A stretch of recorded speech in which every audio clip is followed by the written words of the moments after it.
Nanawagan si Senator Raffy Tulfo sa pamahalaan na kumilos laban sa Estados Unidos kaugnay ng umano'y walang due process na pagpapadeport sa mga Filipino seafarer mula sa mga US ports. Gate ni Tulfo, dapat maghain ng protesta ang gobyerno para ipaglaban ang karapatan ng ating mga kababayan.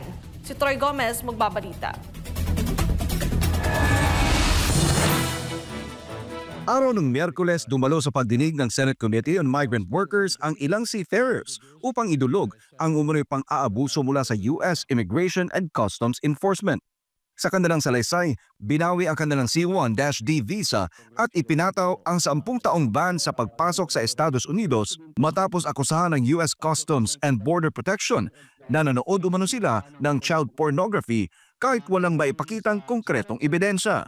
And I've heard na may mga quota itong mga taga-ICE sa US dahil kapag na-meet nila yung quota nila, meron silang mga bonus after makapag-apprehend sila, makapag-deport sila certain number of immigrants or foreigners, meron silang natanggap na reward. O siguro, pinagdiskitan ng mga Pilipino para pagkakitaan siguro.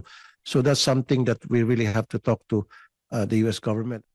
Batay sa investigasyon ng Department of Migrant Workers, umabot na sa 73 Filipino seafarers ang naideport mula US ports, 7 bago Enero taong 2025 at 87 sa ilalim ng kasalukuyang administrasyon ng Amerika.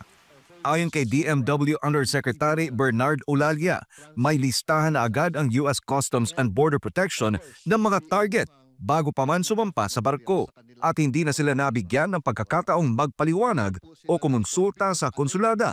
Isang malinaw na paglabag umano sa Vienna Convention. Ang nakita po namin na very important also, they were not given due process. Dahil unang-una, the Article 36 of the Vienna Convention says that every foreigner is entitled to consular representation kapag siya ay nahaharap sa isang detention, arrest o demanda. Hindi po sila in-inform that they have the right to a consular representation. Wala po yun nun. At hindi po inabisuhan yung ating MWO o yung ating PE o yung konsulada na sila po ay inaresto, in-interview at dineport.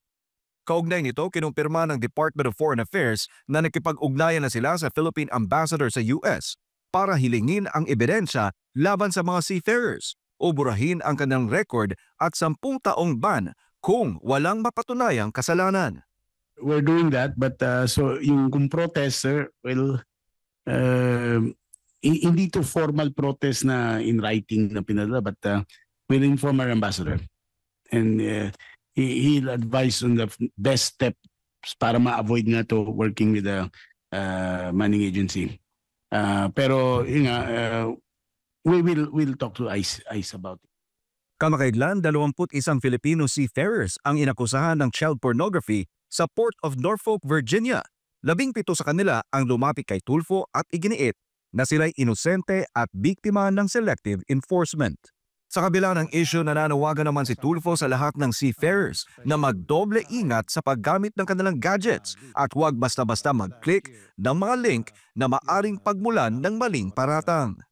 Para kay Tulfo, malinaw na dapat ipaglaban ng gobyerno ang karapatan ng mga Pilipinong seafarers upang matigil ang umunoy pang-aabuso at pagpapaalis ng walang ebidensya. Para sa Diyos at sa Pilipinas kumahal, Troy Gomez nag-uulat, SMNI News.